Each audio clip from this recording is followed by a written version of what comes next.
Hello YouTube. Out here messing with the Trans Am today. So I changed that seal. I was having an oil pressure issue. I don't know. After a couple of hits and driving, the oil pressure just was really good at first. And then gradually it just dropped. So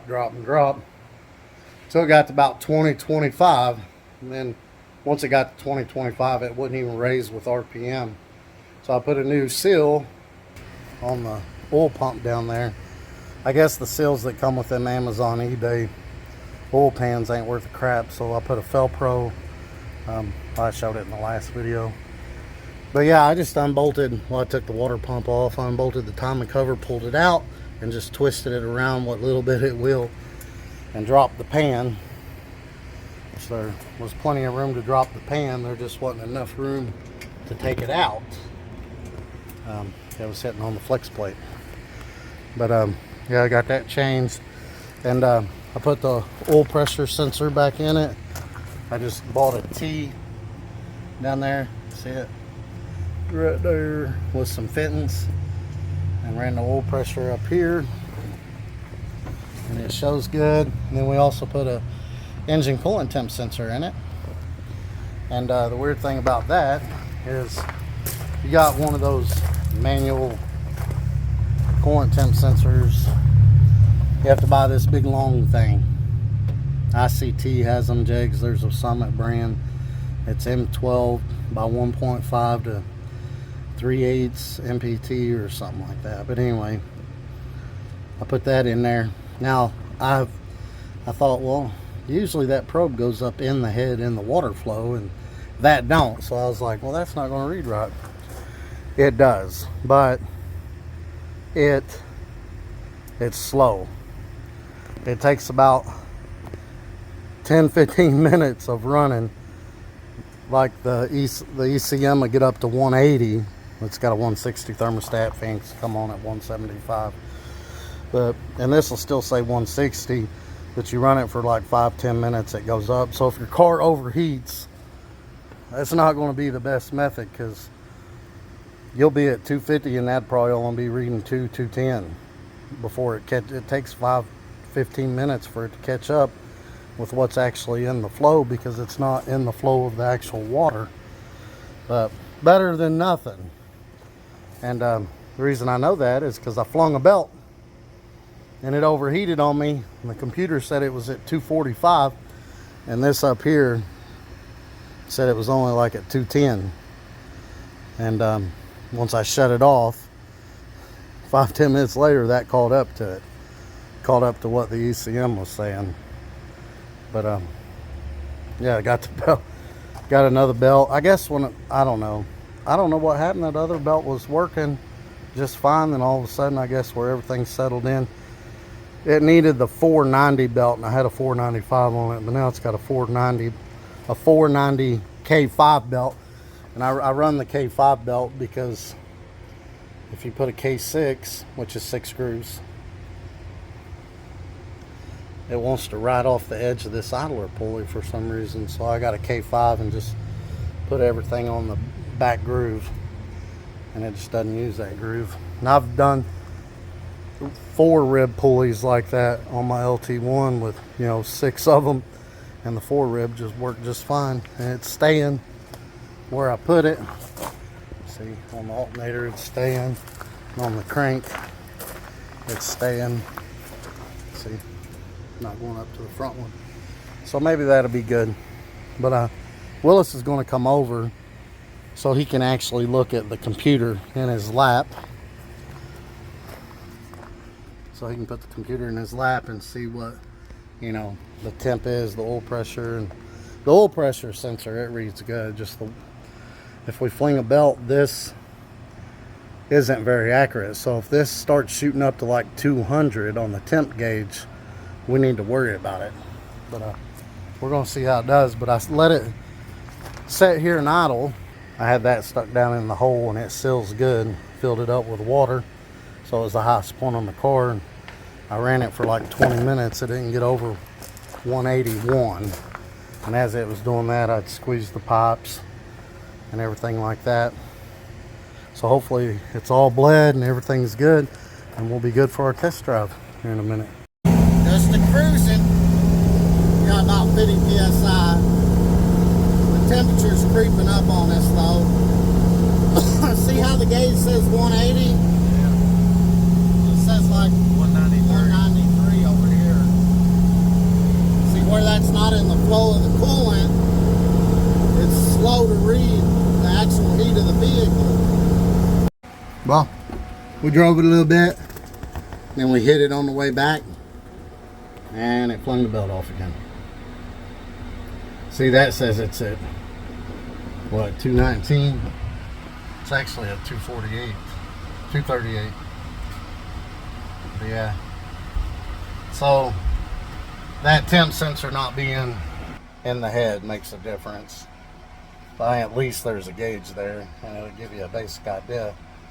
Now we've got to figure out why it's flinging belts, because when I did the road test where it was dropping oil pressure, which it doesn't seem to be doing that now, but when I did the road test when we were doing testing the oil pressure, it never flung a belt. We got on it 5 or 6 times, and last couple times I drove it, the second time I got on it, it flung the belt. It destroyed the belt. I went and got another belt, and it just flung this one off. So now we gotta go find the belt, and we gotta figure out why it's flinging belts now. It never ends. But the oil pressure looks a lot better on that last pull. But here at the top, we got the coolant temp. So it was gradually gaining heat as we drove it around. So it's going to need a better fan, and that should fix that. Just idling and setting, it's about 180. It gets up to about 180, 181, no matter how long you run it. But when you drive it and the RPMs are 3,000, 3,500, it creeps up to about 200. And there's where we got on it. We got up to about, I don't know, almost 6,000 RPM. And there's the oil pressure. Stayed right at 60, bounced around a little bit. And then when I let off, it went down to 40. See, that goes by 20s. So that's good. I think that's fixed. But now we got to figure out why it keeps flinging the belt off. And then it needs a better fan, I think he just got those from the parts store. Let's try to figure out why this belt keeps flinging. Oh, and I brought the boost graph up. It made right at 6 pounds. How'd it feel, Willis? For the YouTube. It pulls good, don't it? And that's just 6 pounds.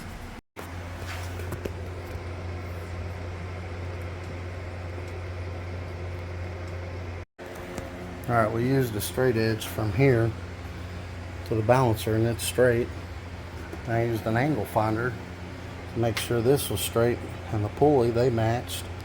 But if you look right here, the belt's bowing out on that pulley. I'm not sure why. If you put the straight edge right here, there's not a good place to put it.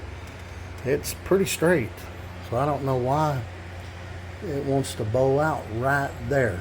See my finger? It's bowing out right there. See? You can see it better now. The rest of the belt's straight, and this is sticking out. But we did put it on the outside this time. But even if you put it on the inside, because this is a 5 rib and that's 6. I ordered a 6 rib, and it'll be here tomorrow. But I wanted to see how this would do. I mean, what do we do? Just trying to eliminate that problem with the 5 rib, putting it on the back pulley. What do we do if we put the belt on the back side of the balancer and put it on the front side here? We did that a while ago. It pushed it over. Oh, did it push it over? Remember? Yeah, we just did that a while ago. You tried to. It pushed the belt over. We put it on the back, on the balancer, and on the front, on the alternator. Okay. When we started it, it just slid it over. It slid the belt over, didn't it? Yeah. There's something going on. This is the problem right here, I'm telling you, because right there is the only place that sticks out. It's like this pulley is downhill or something. It's like this part is downhill. So we come to the conclusion this was the problem. It's not straight. I don't know if it's the cheap bracket. That's a joke, because we bought this bracket The directions said back it. That was missing the R. It was funny. But anyway, we put a washer up here and a washer a little bit thicker back here and a thin washer, and that straightened it up. See, it's not bowing out. And a while ago, before the washers, we revved it up and you could just watch the belt try to walk off. So my assumption was this front of the pulley was just tilted downhill like that. When you revved it up and got it spinning fast, it tried to run out. So the idea was to put a washer in the back and slant it this way, which made the pulley come up some, and it looks like it's good now. So we test her again. We gotta go. Emma just texted me and said she just clocked out. Oh. If you wait about 30 minutes, I'll come back over. Or you can go.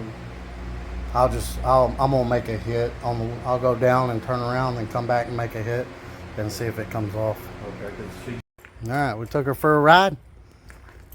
Didn't fling the belt off. The oil pressure stayed good, but the fan, it just can't keep up, especially when you're cruising along, 2,500, 3,000 RPM. It just creeps up and up and up.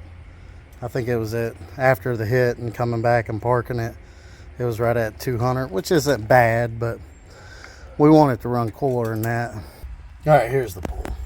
We went up to 5,600 RPM. Oil pressure stayed right at 65, 70. Sure does jump around a lot. And we let off the gas. It went down to 40. That's good. But here's the temperature. Is it like 192 during the pull? And then just went up to, it was about 199 when we got home. We need to, if the temps stay at 170, the oil pressure drops when it gets hot too. If it gets up to like 210, 220, the oil pressure drops a little. But if we can get it to stay at 170, 180 like my car does, I think just a bigger fan would do it. I know people running them little bitty radiators on the street with stuff like this that just got a really good fan. But this one, if you leave it just sit here and idle, it gets up to like 180. Then you start driving down the road and it just gradually goes up to about 200. I don't know, I didn't drive enough to make it go any higher. I don't know if it stops there or if it just keeps going. But yeah, the oil pressure issue is fixed because it would already done that to us. Now we need to make it stay cool. Always something. That'll end this video. Y'all have a great day. But she's coming along. She's just on 6 pounds of boost, and it pulls pretty good. It keeps the front end up. So yeah, we'll get the coolant tamed down, and hopefully we'll be hitting the track with it here pretty soon.